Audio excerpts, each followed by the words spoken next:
So dialogic remembering is a conceptual approach that we are developing in our research project that investigates the possibilities of and conditions for relational memory in conflict and post-conflict contexts.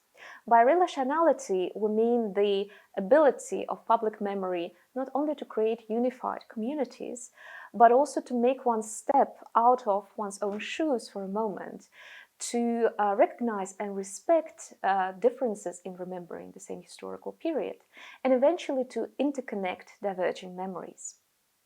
Such relationality of memory has been theorized by researchers before us, but what we do is develop dialogic remembering as a method of communicating and sharing memories that involve differences. And we do this through empirical research. This involves conceptualizing and testing a variety of discussion formats. Elements of this method can be used in a variety of remembrance projects. So we approach dialogic remembering as a lens on what memory can do beyond tokenistic uses of dialogue in reconciliation projects, and also as a technique of enhancing such potentialities of memory. We hope that our method, our approach will prove useful in different projects dealing with different situations. In our project, we're primarily working on the memory of so-called transitions in Eastern European countries after 1989, 1991 transformations. This is still a hot memory in this part of Europe, which is electrifying for societies. As we research this topic, we realize that the memory of this period is highly antagonistic, and this antagonism is fueling the rise of far-right movements in many countries in Eastern Europe. The grand, big narratives of success, of freedom, and on the other hand, betrayal, national trauma remain strong and leave little room to remember the period in a different way.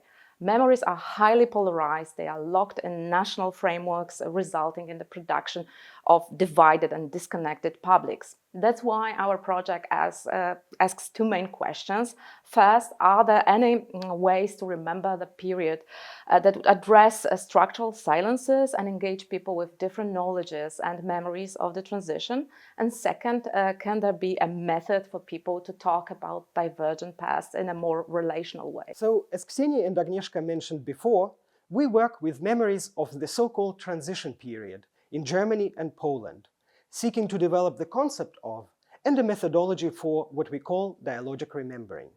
We do this in a three-step process. First, working with partner institutions, museums, cultural centers, we interview their staff about their experiences of working with post-socialist memories, about their encounters with visitors, and about diverging perspectives on this past. Second, we conduct public film screenings, followed by discussions with the audiences. And third, which is at the core of our project, we conduct experimental workshops in small groups of citizens of several cities in Germany and Poland. These workshops are based on a series of curated exercises, during which participants, including us as observant participants, share their memories of the transition period and reflect on them. Following particular remembrance strategies, we try to identify moments of relationality that occur in the process, both between individual participants and within individual participants' memories. This is what we call dialogic remembering. In order for the method to reach a broader audience more quickly, as well as for the research group to be in dialogue with practitioners of civic education that already work on the issue of transition today, the project partners with the Transition Dialogue Network, based at the German NGO Austausch in Berlin.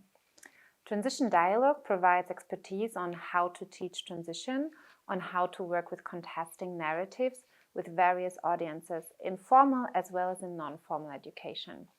Here we can draw on the expertise of a vast network of experts, teachers, scientists, activists that we have accumulated over the years all over Europe, including but not only Bulgaria, Croatia, Germany, Lithuania, Poland and Germany.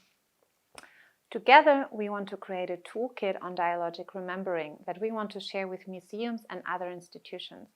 We hope that this will support a more inclusive approach in education, a more inclusive education experience, as well as that it would foster critical thinking and mutual understanding in the audiences.